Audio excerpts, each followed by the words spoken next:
Olá, boa noite.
Olá, boa noite.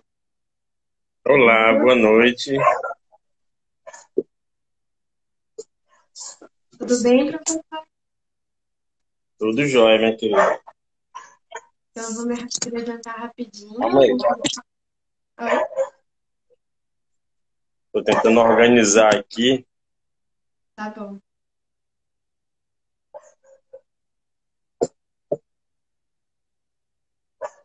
Tá bom assim? Tá,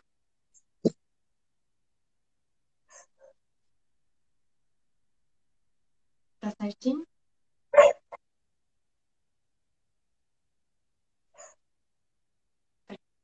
Que bom que deu certo. Tava dando um pequeno probleminha no começo. Boa noite a todos novamente. Eu sou Sofia de Andrade Capitoli. Eu faço parte aqui do marketing, da parte de mídias e comunicação do LifeBR Fórum. E hoje eu estarei fazendo essa mediação é, em conversa com o professor Dr. Lívio. E vai ser muito interessante, porque é um tema pouquíssimo abordado, pelo menos na minha universidade. E eu acredito que é muito importante para todo acadêmico. Então, professor, se o senhor puder se apresentar.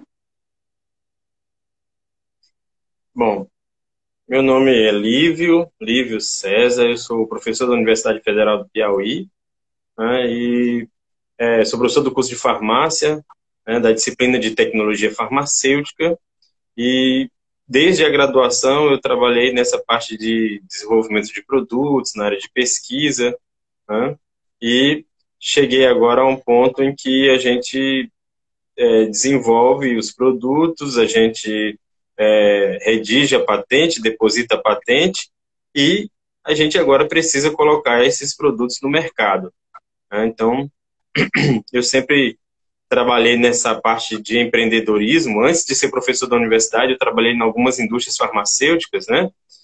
E sempre com essa pegada de desenvolvimento de produtos.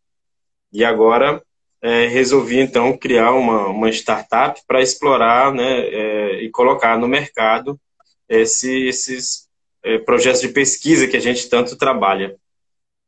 Nossa, isso é realmente encantador. Eu vou querer saber todos os detalhes. O senhor pode falar um pouco mais da sua linha de pesquisa e como foi esse processo inicial da patente? Você disse que aparentemente ela veio antes da startup, né? Exatamente. Então, há alguns anos atrás, né, sei lá, uns uns 10 anos atrás, né, a gente começou a despertar para essa questão do patenteamento, né? Mas foi uma coisa muito acadêmica, né? Então, a gente começou a aprender a redigir patentes, né? E com o tempo eu me tornei professor de propriedade intelectual. Eu atuo também no mestrado profissional, no Profinit, que é o mestrado profissional em propriedade intelectual e transferência de tecnologia, né? E achei que seria muito interessante, não só para esse mestrado, mas para todos, que os alunos aprendessem, entendessem como que se protege, né, uma invenção, né? Então, aí é que surgiu então o interesse pelas patentes. Então, comecei a estudar, a fazer cursos, né? Tem um colega aí de São Paulo que muito nos ajudou, foi o Henry Suzuki, né? Não sei se vocês conhecem, mas, assim, participei de vários cursos com ele e a gente acabou que desenvolvendo essa habilidade, né? E só que chega um ponto em que a gente começa a ter patentes, é muito importante para o currículo, mas não é esse o objetivo das patentes, né? Então, uma patente ela deve ser redigida, ela deve ser depositada quando se tem o interesse de colocar essa tecnologia no mercado, seja você mesmo, seja fazendo a transferência de tecnologia, o licenciamento da patente, né? Então, quando eu fui para Portugal fazer um pós-doutorado na Universidade de Coimbra, e lá eu achei um dado bastante interessante, é que a Universidade Federal do Piauí, né, tinha, na época, em torno de 90, 80, 90 patentes. E quando cheguei lá em Coimbra, eu fui conhecer o escritório de patentes. Coimbra é uma universidade que tem mais de 500 anos, né, uma universidade bem antiga. E eu perguntei quantas patentes eles tinham depositado. E era mais ou menos o mesmo tanto da Universidade Federal do Piauí. Mas como assim? Disse, não, porque aqui é o seguinte, o professor chega com uma proposta, né, de patente, daí o escritório da universidade verifica se tem empresas que têm interesse naquela tecnologia, certo? Se ninguém se interessar por aquela tecnologia, a universidade chega e diz para o professor, professor, se você quiser patentear em seu nome, você esteja à vontade. A universidade não tem interesse.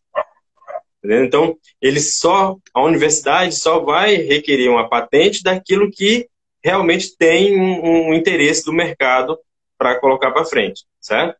Mas isso é bastante complexo, né?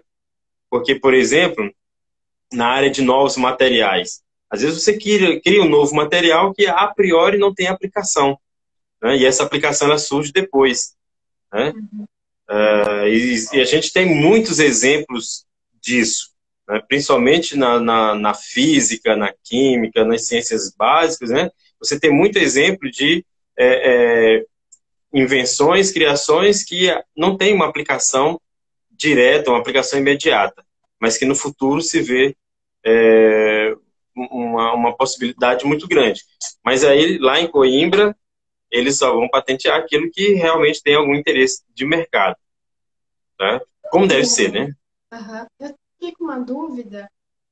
Você disse que passa sempre lá em Coimbra por um advogado da instituição, da universidade, seria isso? E ele faria análise com empresas externas? Ou... Não, eles têm um escritório de patentes, né? Então tem advogados e tem outras pessoas expertas na área, e eles têm também empresas de consultoria, né? Que são tão ligadas nessas questões patentárias, né? Então eles procuram com esse pessoal saber se existe uma possibilidade de aplicar aquela tecnologia. Entendi, se é Né? realmente viável, muito legal. Uhum. E aqui no Brasil, funciona dessa mesma forma, porque eu vejo que a maioria tem a patente, mas depois a questão de mercado é posterior, não é? Uma ação posterior. Normalmente é assim, né? Eu diria que a gente no Brasil, a gente está chegando nesse ponto de aplicação. Eu acho que foi muito importante as patentes que nós fizemos, onde a gente aprendeu a redigir patentes, né? A gente entendeu a necessidade, a importância, mas agora nós chegamos num momento em que a gente precisa realmente trabalhar junto com a iniciativa privada, junto com as empresas, onde a gente possa, então, aplicar essas patentes, a gente possa tirar da prateleira, né, vamos dizer assim, e colocar isso no mercado. Então, muitos pesquisadores hoje estão com essa visão, né, e eu acho que o país precisa disso. Eu compartilho bem dessa opinião também. Que muitas vezes eu vejo que a parte acadêmica ela fica muito longe, distante dessa parte de mercado. Até na minha própria área, foi uma das coisas que eu me encantei aqui no livro, que a gente realmente consegue alcançar e ver acontecer realmente, sabe? Não só ficar na teoria. Professor, eu tenho algumas dúvidas. O senhor escreveu um livro sobre patentes, é isso? Sim, mais ou menos, né? Uhum. Eu organizei, né, um livro sobre patentes juntamente com meus alunos, né? Foi uma provocação e um desafio que eu fiz com os alunos. Então, eu estava dando aula para a disciplina de propriedade intelectual, como eu falei para vocês, né? E, e foi assim, foi muito bom, foi uma das primeiras turmas, né? E foi muito interessante, era aqui no litoral do Piauí, né? E, e assim, eu me senti com o dever cumprido quando no final da disciplina eu chamei os alunos para tomar uma cervejinha, né? E um dos alunos disse, professor, eu tô ficando perturbado com a sua disciplina. Olha, depois que a gente começou essa aula, todo lugar que eu olho, eu fico pensando numa patente para abrir a garrafa, uma patente para abrir uma porta, para um chuveiro. Então eu fico sempre nessa, sabe? E eu gostei disso, mas era isso que eu queria mesmo com vocês. E aí, a, eu falei para eles, cara, vamos fazer o seguinte, não, eles sempre me perguntavam sobre um livro sobre propriedade intelectual, um manual que fosse mais resumido e direto, né? Quem quisesse se aprofundar, depois se aprofundava. Eu disse, não, então, e por que a gente não cria esse manual? Mas como assim, professor? Vamos criar um manual de propriedade intelectual. Eu divido a turma em capítulos, cada propriedade intelectual, por exemplo, marcas é um grupo, né? Patente, outro grupo, desenho industrial, outro grupo, e assim por diante. Daí eu dividi a turma. Sempre, mas como é que a gente vai conseguir dinheiro para publicar esse livro? Aí vamos fazer uma campanha de crowdfunding. Mas como é que é isso? A gente vai criar uma campanha de crowdfunding, vamos atrás de patrocinadores. E aí, com isso, a gente escreveu esse livro, né? Manual da Propriedade Intelectual, da ideia ao mercado, certo? Então, eu organizei com uma turma, a gente fez uma campanha de crowdfunding, né? A gente precisava de 16 mil reais e a gente conseguiu 12 mil, né? E no final das contas conseguimos publicar o livro. Muito legal. E tem disponível a venda? Onde que a gente encontra esse livro? Eu acho que eu vou ter um problema. Está dizendo aqui que minha bateria está fraca. Eu até liguei no carregador, não sei o que está acontecendo. Esse livro tem na biblioteca, na livraria da Universidade Federal do Piauí, e eu também tenho ele para venda. Né? Muito legal. Depois, se o senhor puder disponibilizar também um link, a gente faz aqui Pronto, eu vou passar depois para vocês. São esses dois livros. Esse aqui eu falo como tempo de ação. É porque também uma coisa que incomoda é que a gente sempre fica planejando, pensando e não executa realmente. Né? E aí a gente escreveu aqui, nesse livro eu tenho um capítulo, né? O capítulo intitula-se Empreendedorismo como Estilo de Vida. Ah, que legal. Depois eu passo para você esses livros, como que a gente pode fazer para obtê-los. Por favor, professor. Aí a gente faz até um post aqui no fórum. Professor, então, o quê?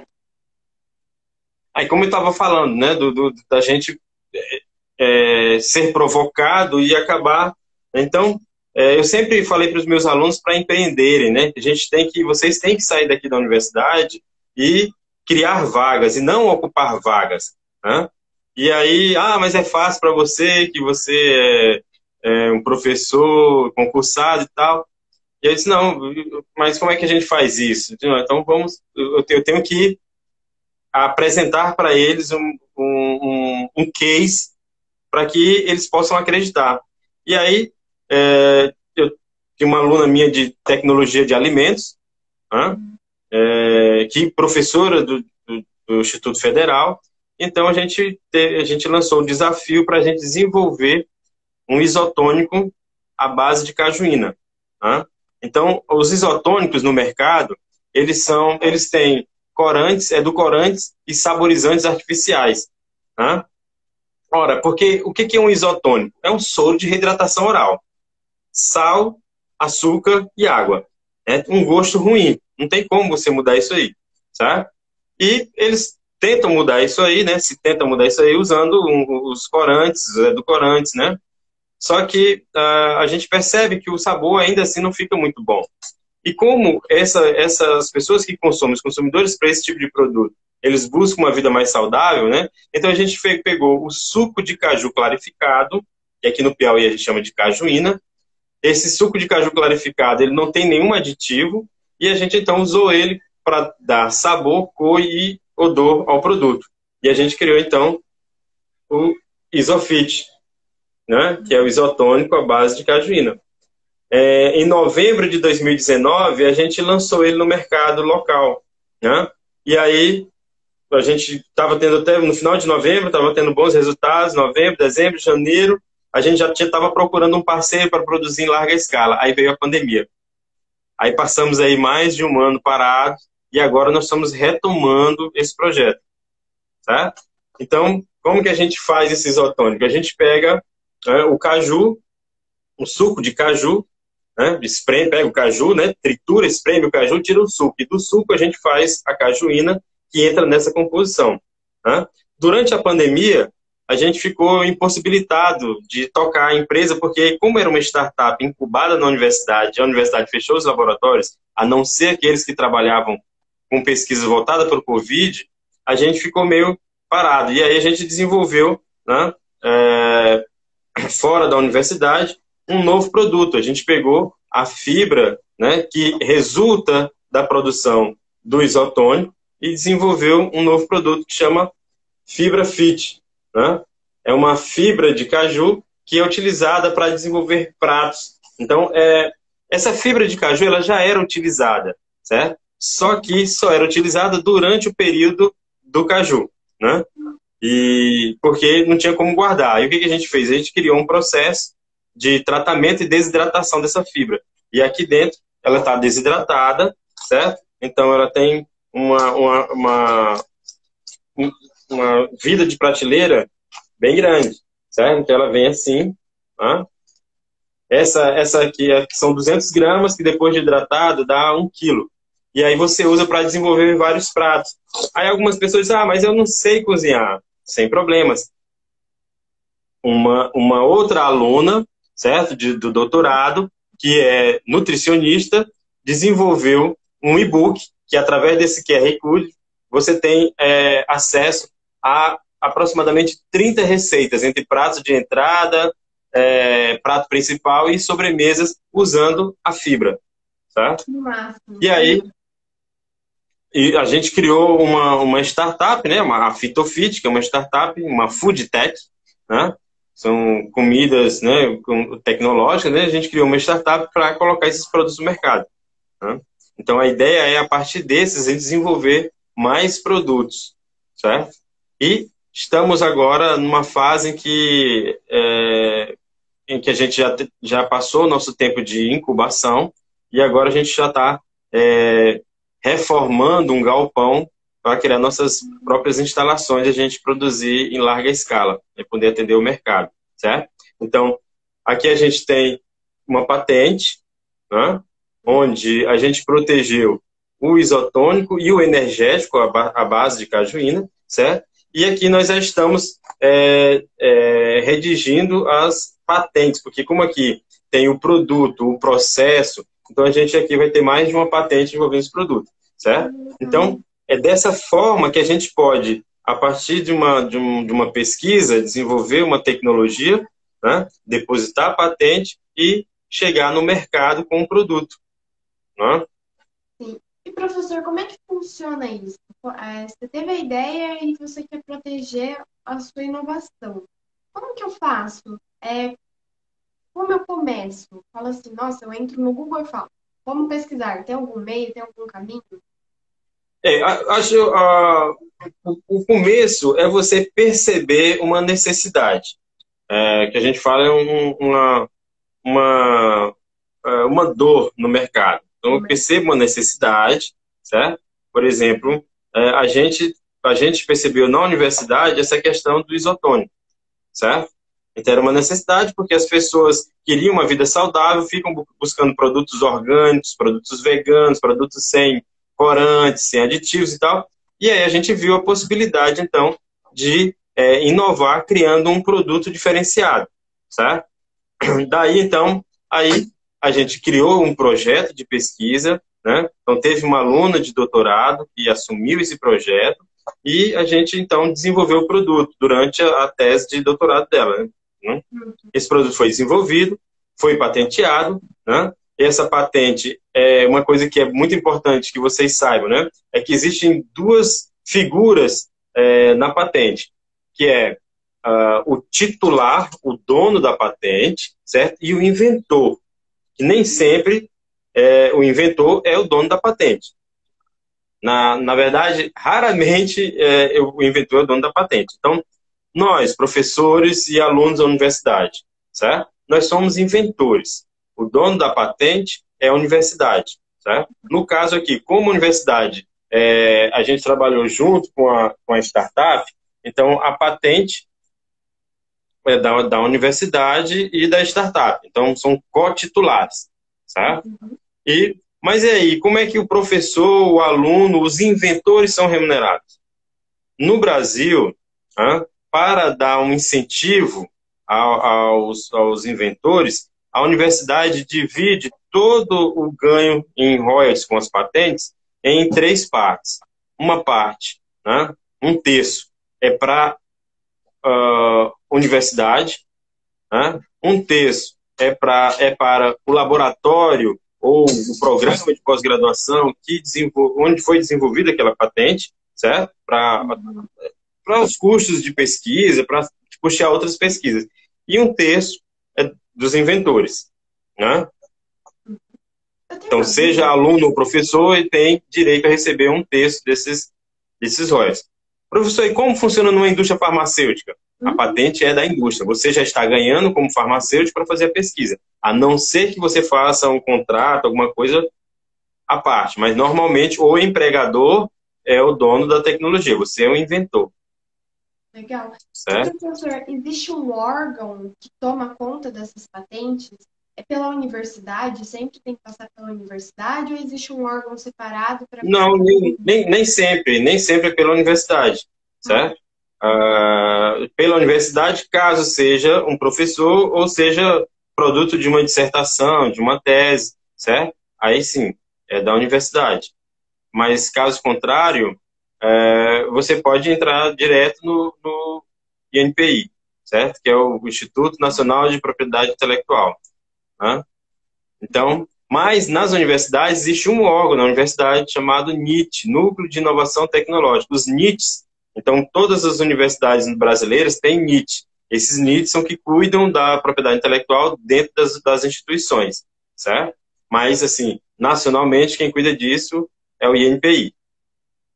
Que legal. E aí ele tem um site, é uma plataforma que eu faço esse requerimento da minha inovação? Como é esse processo? Para ter score? Tem sim, tem um site do INPI que é bastante simples e fácil de você navegar por ele, certo? Você entrar no Google lá, botar INPI, que você chega no site, lá também tem dividido por marcas, patentes, você tem como buscar, certo? Saber se a sua marca já existe alguém que utiliza aquela marca ou aquela patente, né? Tem como você pesquisar outras patentes na mesma área, né? É muito importante que você faça a busca, que a gente chama de prospecção, para saber se é inédito, porque uma patente ela tem que ter 3 requisitos básicos, tá? Ela tem que ser novidade, né? É muito fácil, gente, você aprender sobre patente, né? Ela tem que ter novidade, certo? Ela tem que ter inventividade, certo? E ela tem que ter possibilidade de produção em escala, né? Produção industrial, né? Já que uma patente você visa comercializar, então tem que ter essa possibilidade. Novidade. O que é novidade? É que seja uma coisa inédita, mas não é inédita em Araraquara ou em Teresina, é inédita no mundo. Eu não posso.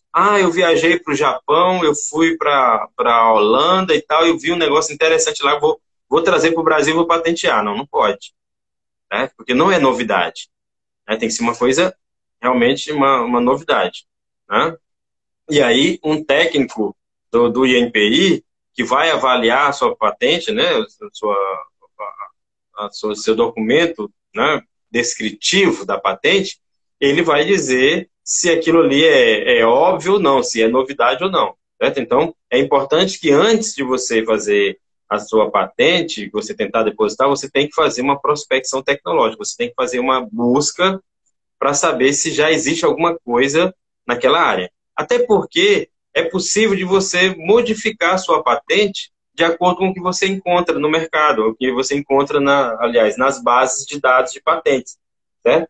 Então, você acha alguma coisa parecida e você diz, não, então eu vou diferenciar meu produto. Esse aí o cara fez assim, eu vou fazer o meu diferente, certo? Então, isso é novidade. Inventividade. Inventividade é aquilo que não é óbvio, que você precisou se debruçar, certo? Você precisou inserir ali um conhecimento para poder chegar naquele resultado, certo? Por exemplo, eu posso patentear um chá de uma planta? Não, não pode. Por quê? Porque você descobriu, você não criou, não inventou. Então, você só fez extrair. Os princípios ativos já estão lá na planta. Professor, então o que eu posso patentear? O método de extração daquele princípio ativo da planta, daquele chá, de obtenção daquele chá? Aí pode, né? Você vai provar que houve inventividade, ou seja, que você teve um esforço intelectual para chegar naquilo lá. Olha só, eu peguei a folha, certo? Eu sequei no sol, fiz o chá, tá? Perdi todo o princípio ativo. Mas aí depois, então, eu sequei a sombra, né? Só que antes de secar na sombra, eu mergulhei ele na água fervente. Depois eu sequei na sombra, depois eu triturei. Aí eu macerei no álcool a 50, não deu certo. Eu botei no álcool a 70, aí sim melhorou. Quer dizer, veja só, você teve todo um trabalho intelectual para criar um método de extração. Então, isso é patenteável. Tá? Então, o extrato em si não é patenteável, mas a pomada, o comprimido, o xarope, que teve toda uma formulação, certo? Que você fez de um jeito, não deu certo, fez de outro jeito, não teve estabilidade, fez de outra forma, ficou com gosto ruim. Então, quando tem, certo? Esse empenho intelectual no desenvolvimento, aí sim você diz que tem inventividade, não é uma coisa óbvia, né? O que seria o óbvio? Eu fiz uma cadeira, né, vermelha, e aí veio outro e diz, não, mas eu vou patentear uma cadeira marrom. Não, isso pode. Eu fiz uma cadeira de madeira e veio um cara e fez uma cadeira de ferro. Peraí, por que você fez de ferro? Porque a cadeira de madeira, ele tinha muito problema de resistência e tal, e assim, e eu fiz uma de ferro, porque de ferro evita isso, então de ferro resolve um problema que eu tinha com outro material. Poxa, isso aí não é só mudar o material, não. Foi um negócio que ele teve que colocar o intelecto dele para entender, né, que um outro tipo de material resolveria um problema tecnológico que existia na cadeira de madeira, certo? Então, aí você tem a inventividade, né? E o último que é a possibilidade de mercado. Né? Então, se for um produto que você não tem como colocar ele numa linha de produção, não vale a pena, não tem como patenteá-lo, certo? Então é bem simples, só são esses três pré-requisitos para você patentear. Né? Novidade, tem que ser inédito, inventividade, tem que ter uma aplicação do intelecto para chegar naquele resultado, e possibilidade de produção em escala. Legal. E, professor, pelo que o senhor comenta, esse tempo até da pesquisa até chegar numa patente realmente, ele é muito flexível, né? Depende muito de cada circunstância. Quanto Não, tempo não, demora? quanto tempo demora para você fazer a patente ou para você ter a carta patente? Para você fazer uma patente, então, é assim, pode demorar muito tempo, pode demorar um dia. Você teve uma sacada e tal, você pode, uma patente, ela não precisa ser algo tão complexo como uma tese, como um TCC, sabe? É extenso. Ela pode ser algo bem direto. Pode ser uma patente, às vezes, são 2 folhas de papel. Né? Você tem uma patente. Tá? Então, você deposita. No momento que você deposita, você já tem a proteção. Né? Certo? Então, depois é que vai sair a carta patente, a confirmação de que você realmente detém aquela patente. Essa confirmação, às vezes, demora bastante. Às vezes, 6 anos para você receber a carta patente. Mas no momento que você deu entrada, você já está protegido, né? A tua tecnologia já está protegida. Você, inclusive, você pode negociar. Uhum. E por que demora tanto tempo para ter a carta patente? Ah, demora muito, primeiro porque tem que realmente tem que ter um tempo em que as pessoas vão aquela patente ela vai ser vista por muita gente, as pessoas vão dizer sei lá, dizer que aquilo não é patenteável, que eu já pensei, já tive aquela ideia, que não é novidade, etc. Então, tem um tempo aí de 18 meses, né? Mas no Brasil, esse demora muito porque o INPI, né, apesar de ter melhorado muito, ter crescido muito o número de técnicos, são poucos técnicos para muitos pedidos. Né? Então, isso acaba que demorando muito. Se você imaginar, é uma análise bem aprofundada, né? Então, realmente é algo que demora em qualquer lugar. No Brasil demora mais por conta acredito eu, ainda não temos um quadro de técnicos no INPI que dê conta de tanta demanda. Entendi. Né? Mas tem melhorado muito. Uhum. O professor Hernani acabou de fazer uma pergunta aqui. É bem isso mesmo? Se o senhor acredita que o É sistema isso, se está Tem sim, usando? o INPI tem se tornado mais ágil, os cientistas, os pesquisadores têm se tornado mais, vamos dizer assim, conseguindo fazer melhores redações de patente, né? Isso tem também facilitado. Legal. Isso, eles vão ver se é plágio, vão ver se isso não já tem uma outra patente que você está infringindo outra patente, porque uma patente, ela tem uma parte chamada que são vamos dizer assim, o que você pretende proteger, certo? Então, quando você diz a abrangência do que você pretende proteger, pode ser que caia na abrangência de outra patente que já existe. E você, às vezes, tem que consertar, certo? Ou então você não pode patentear porque você está mexendo com outra patente.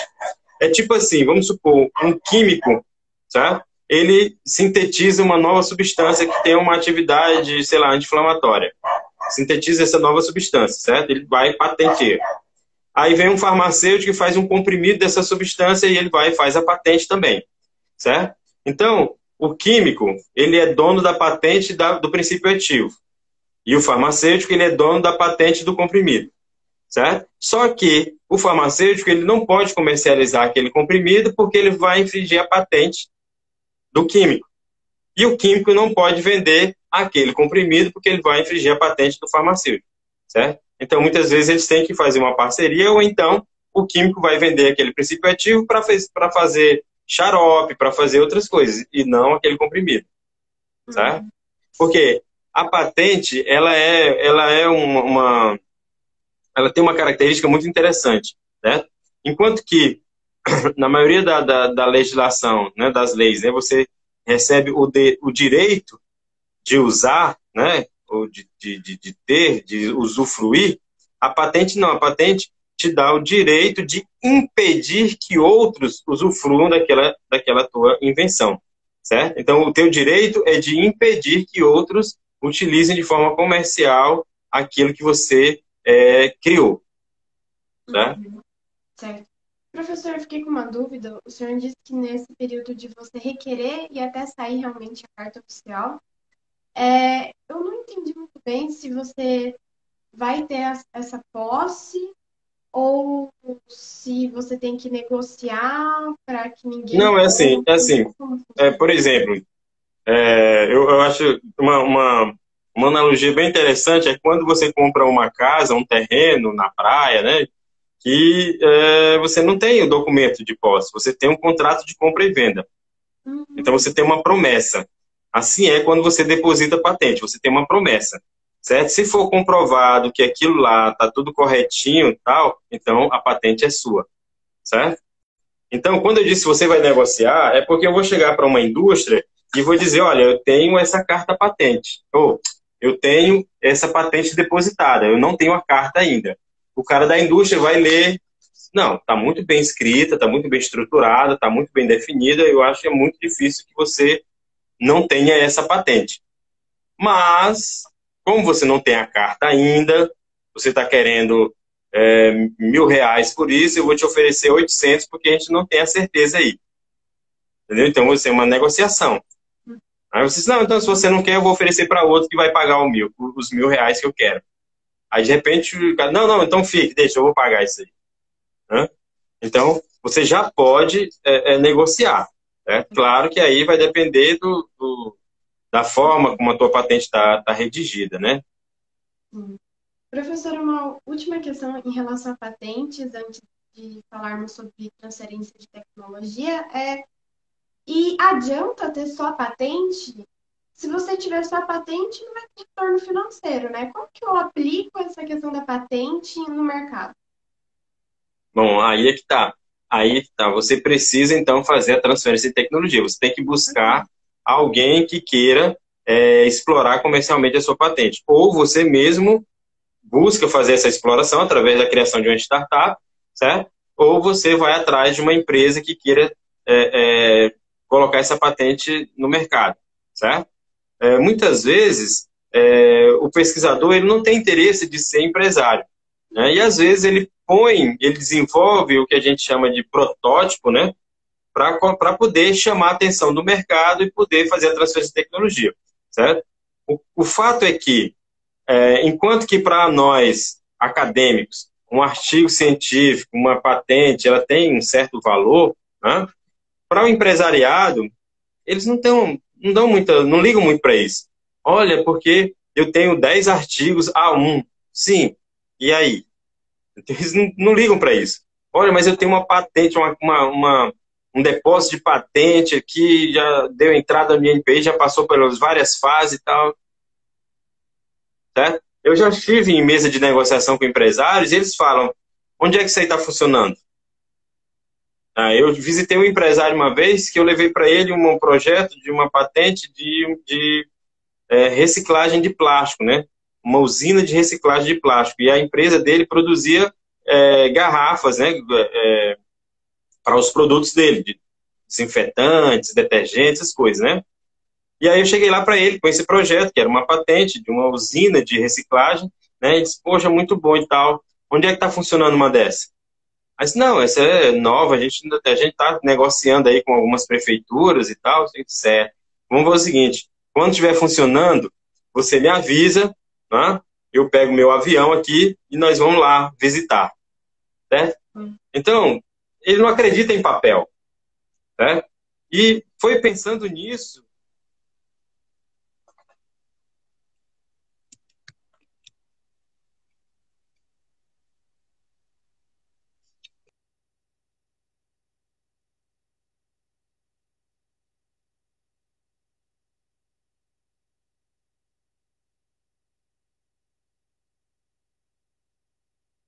Acho que o professor caiu.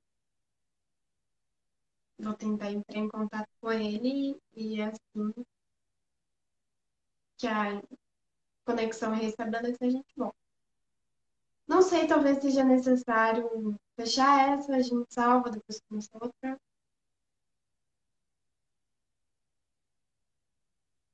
Hum.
Oi, Oi, boa tudo noite. bem? Tudo bem? Ó, só até o professor Lívio voltar aqui. Primeiro te parabenizar, viu, Sofia? Está conduzindo super bem os trabalhos e a entrevista. Eu tive a honra de entrevistar o professor Lívio. Eu tenho o livro dele aqui, não li todos, mas alguns capítulos sim. E aí esse assunto que vocês estão trazendo aqui, né, ele é mais do que importante ali para a proteção da ciência e do empreendedorismo a partir da academia, né? Como assim, o professor Hernani é mestre também em envios de patentes e tal, mas é uma forma de proteger a própria pós-graduação e as pesquisas. Por quê? É, alô, tem alguns pedidos aqui para participar da live. Diga quem está solicitando e vamos agendar, porque não tenho dúvida, tem gente muito boa por aqui, viu, Sofia? Muito legal. Ó, tem a Ana Elisa e a Geandra pedindo para entrar. Hum, Ó, Sim. então a Ana solicitou para participar, para entrar? Hum. Tá, deixa eu só terminar aqui, aí você puxa a Ana até que o professor Lívio venha. Professor, ele conheceu o professor lá no Piauí, né, lá em Teresina. É, Enfim, é um cara que é gigantesco e a gente tem que aprender muito com ele. Porque ele mostrou esse processo de busca de patentes a partir dos produtos que ele foi desenvolvendo com o grupo de pesquisa dele. Isso deve ser um modelo para tantos outros pesquisadores fazerem o mesmo. Quer dizer, a partir do projeto de pesquisa, gera produto, gera nota fiscal, gera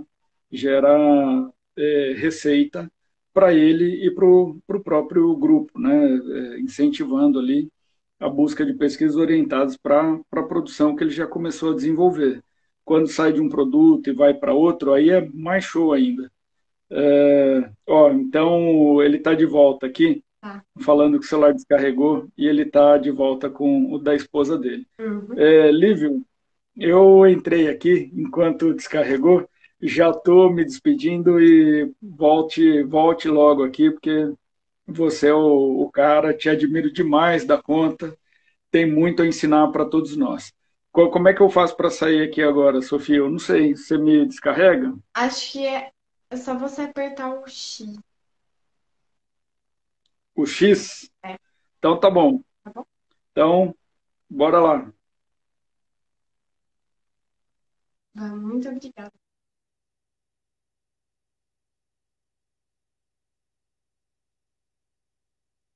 Pronto, professor, já te aceitei. E muito obrigada a todos os elogios. Olá, professor. Deu certo? Tá mudo? Tá mutado? Você consegue me ouvir?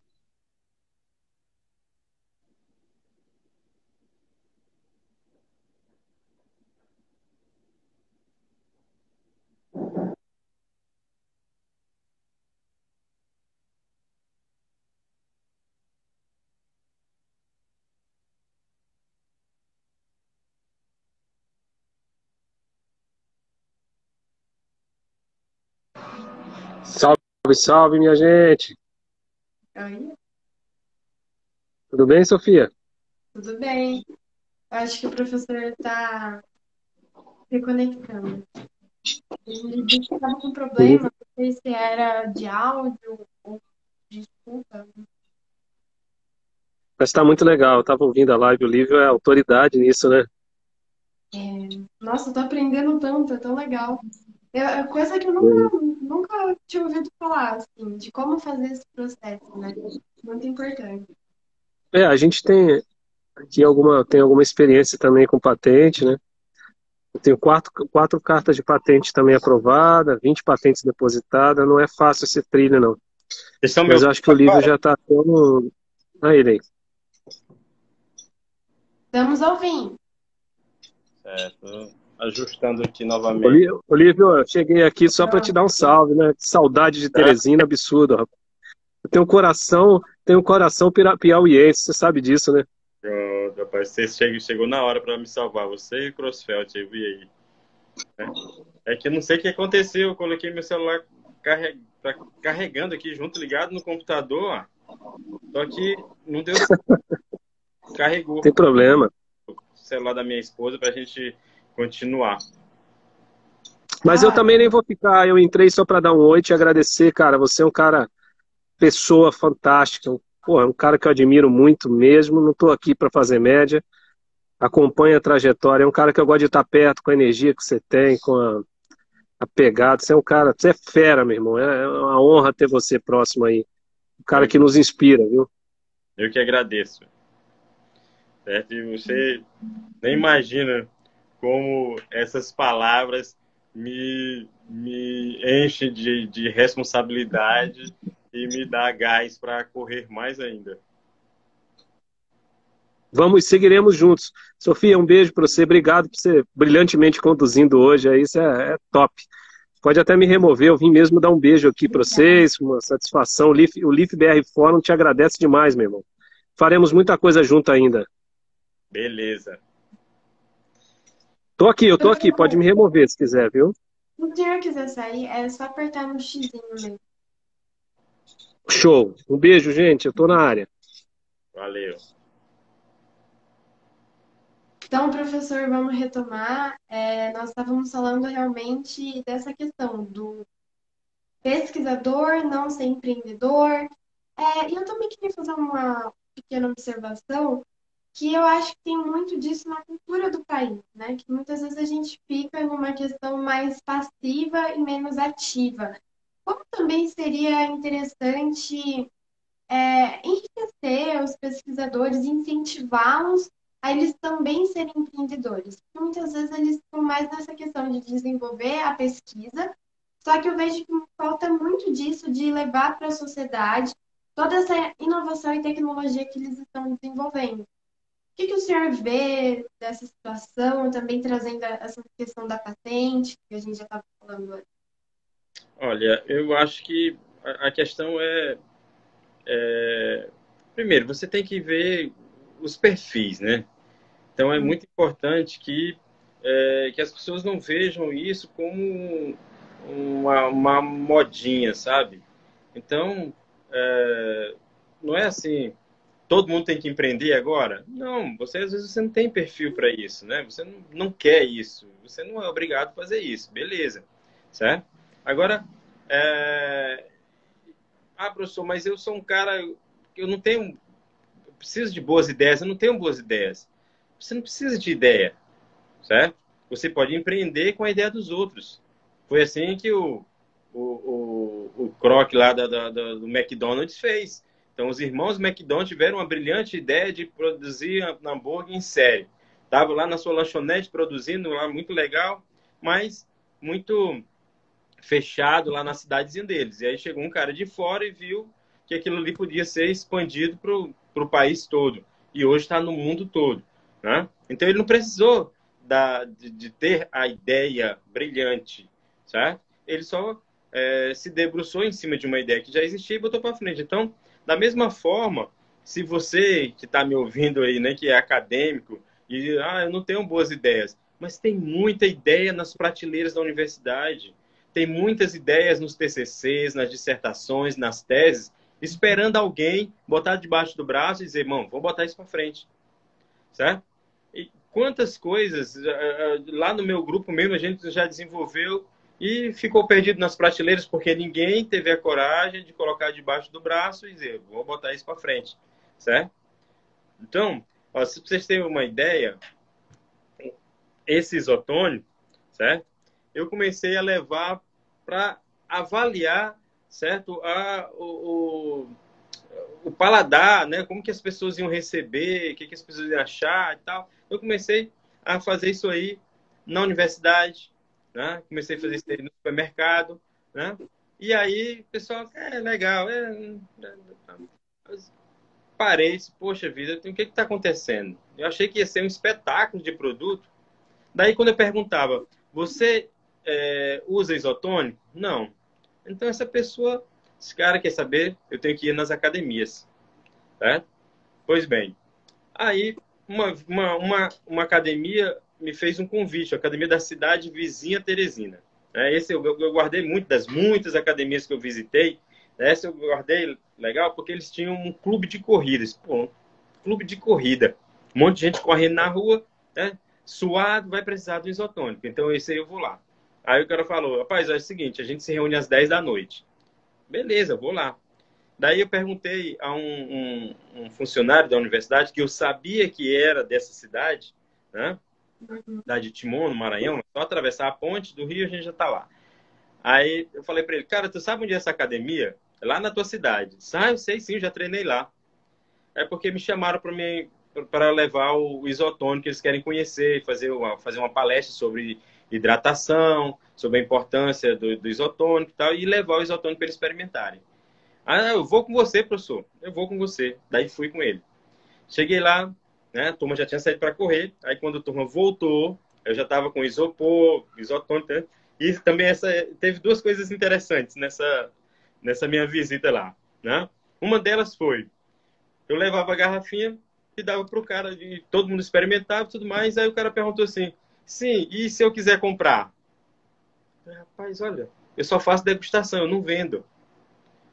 Então, eu disse, não, peraí, eu tenho que fazer degustação, as pessoas eu tenho que vender. E daí, eu deixei de fazer degustação dando uma garrafinha para a pessoa. Né? Eu comecei a fazer o seguinte, eu levo uma garrafa térmica com o produto gelado e um copinho de café. Só para experimentar. Está aqui para vender.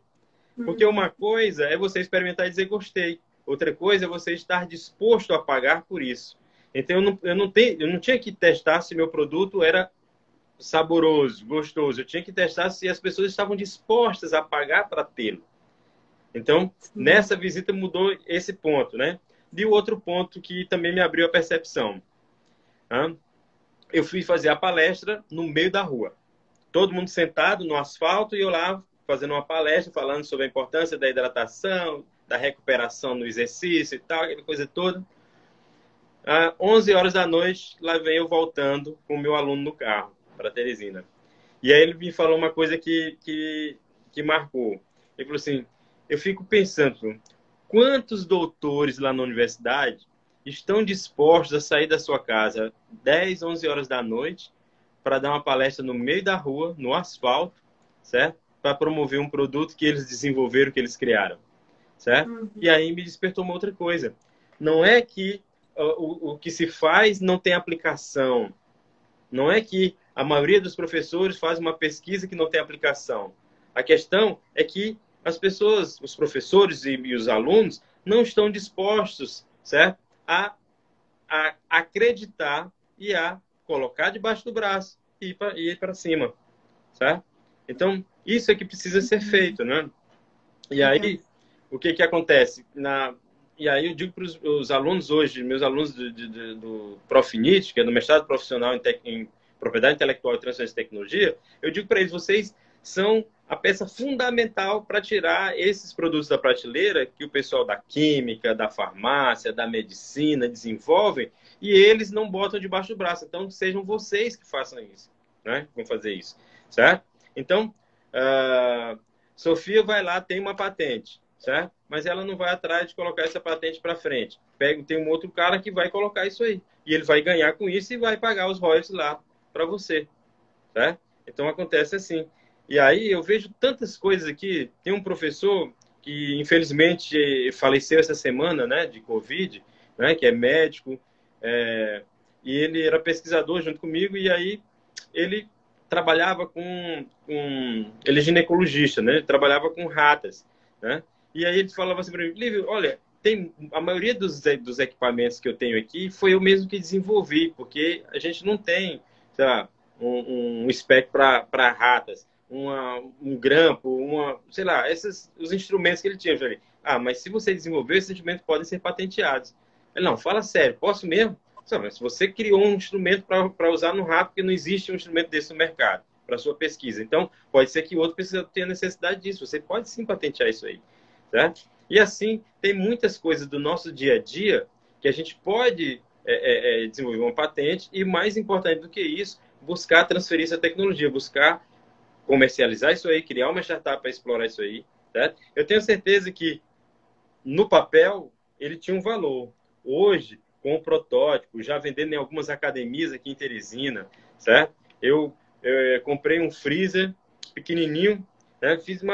Foi uma luta danada para comprar esse freezer. Por quê?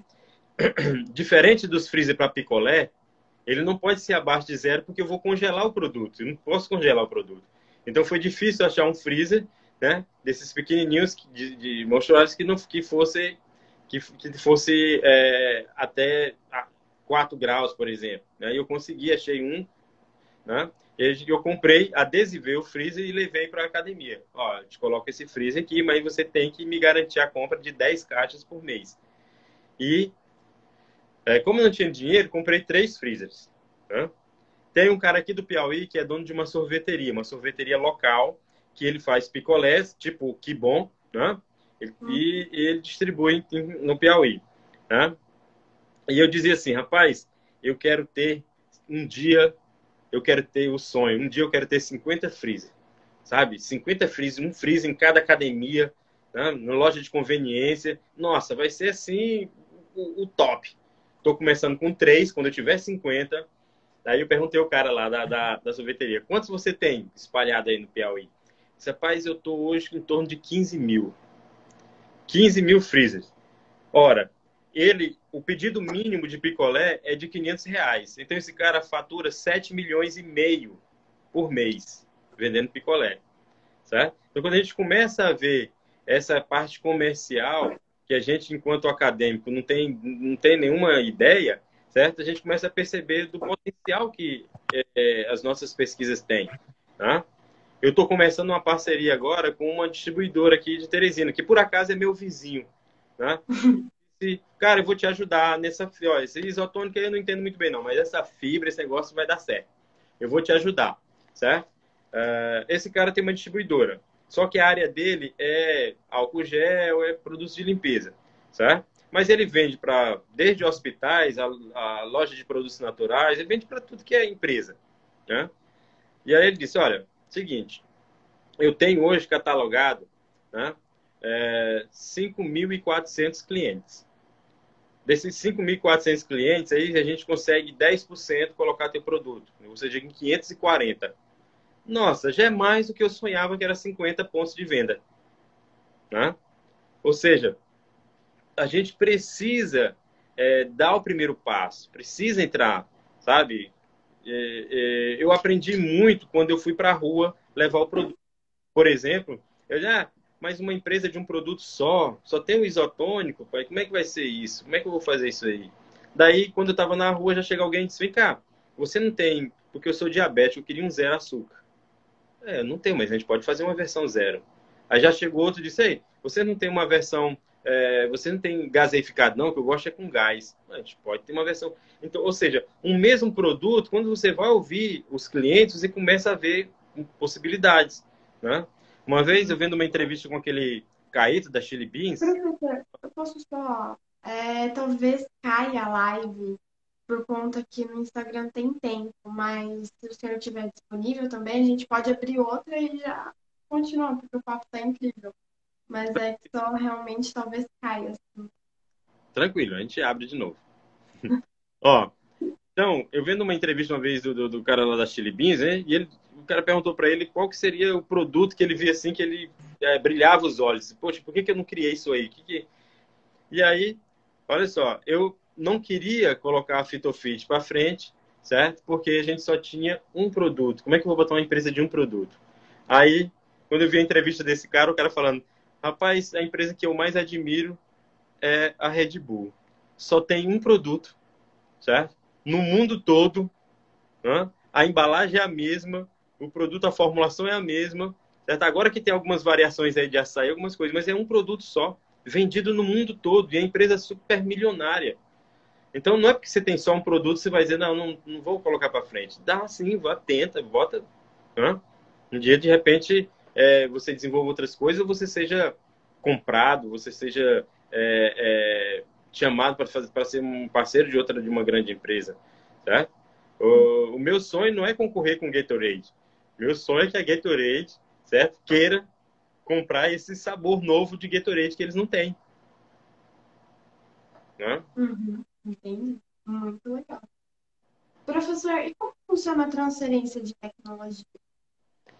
Bom, a transferência de tecnologia, normalmente, ela é gerenciada pelo NIT, tá? Todavia, eu desconheço a universidade que tem um NIT preparado com funcionários que vão até as empresas e busquem fazer essa transferência de tecnologia, certo? Isso é muito raro, né? O ideal é que isso acontecesse.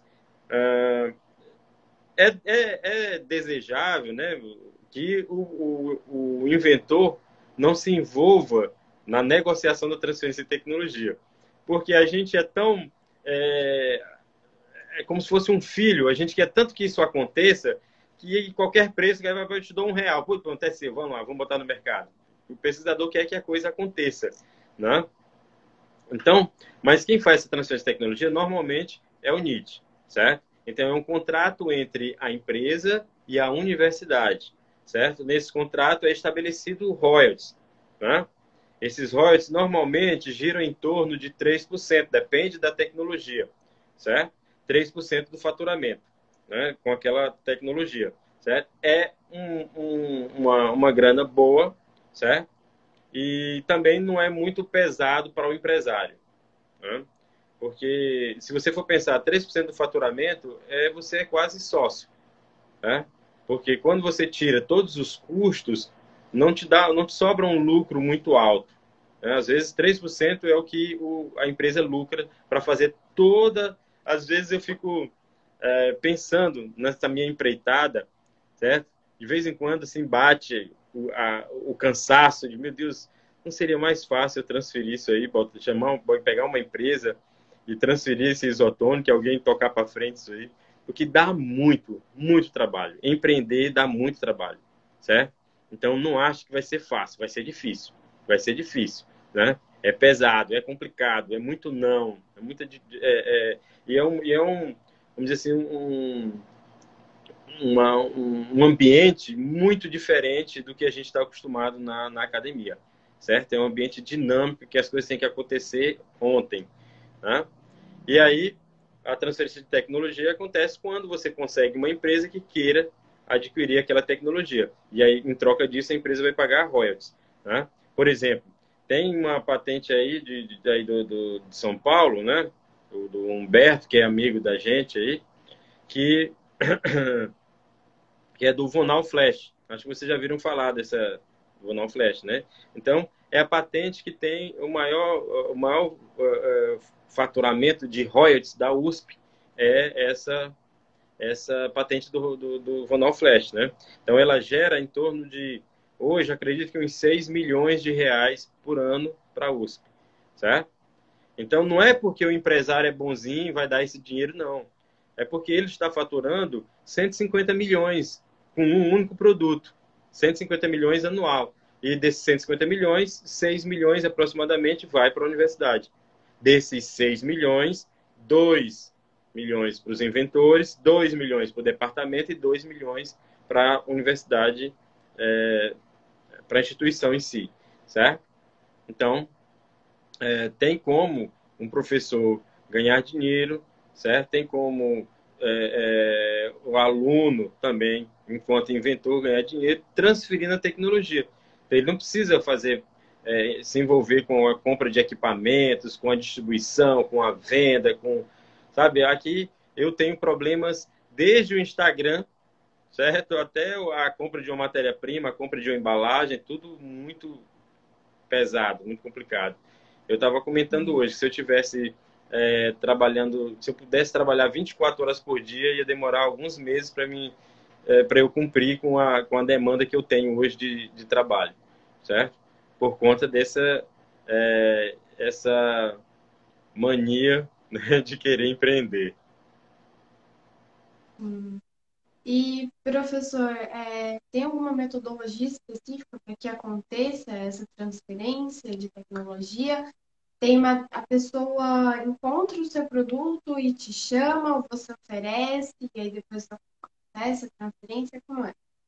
Assim, não tem uma metodologia, porque cada produto ou processo tem a sua particularidade, certo? Por exemplo, eu desenvolvi, junto com os alunos da odontologia, né, um dispositivo de higienização de escova de dente, certo?